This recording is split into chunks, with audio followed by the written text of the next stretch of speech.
Hi, everyone. Wherever you are, good morning, good evening. On this crazy planet, I'm Mark Gray, live from Normandy, and I'm having the great pleasure to be hosting again on DTV, Dimensions TV, Wayne Bush, who's in Texas. Hi, Wayne. How are you?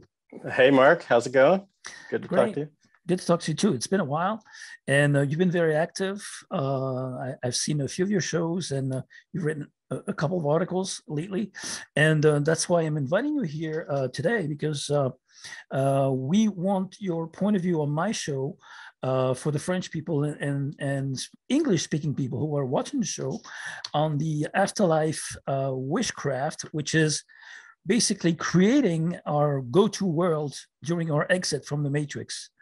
Can you tell us about manifesting reality in the afterlife and how you came up with your ideas and solutions? Sure, I can give it a shot. Mm-hmm. There's just so much legwork you're going to have to kind of do to kind of set up the scenario, because you kind of have to like understand the mechanism of the reality that we're in. Like, if this is a prison or a matrix, so to speak, then you kind of have to understand the parameters of it and what all's going on. So I've kind of taken upon myself to explore this area, and so I wrote an article about that called Witchcraft and How to Manifest Your Own Reality.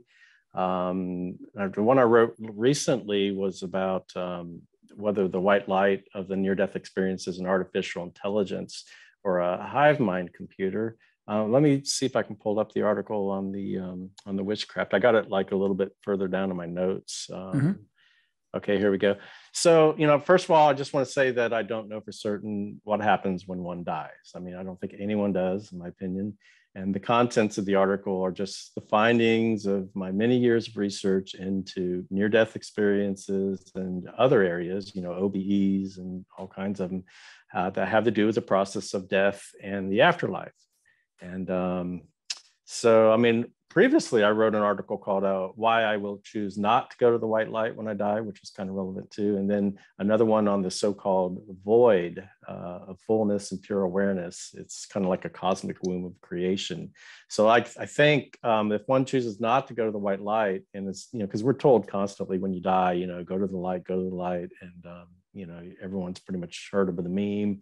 And, it's all to do with the near-death experiencers that came back and a lot of them were technically dead, right? And it's only because a doctor resuscitated them that they are even alive to tell their story. And I think they probably have the most cogent argument as to what happens when you die, because technically they were dead, temporarily. So they got I think a brief glimpse into sort of what begins to take place on the other side. So if one chooses not to go to that white light, and because I've written extensively on why it might not be a good idea to do that.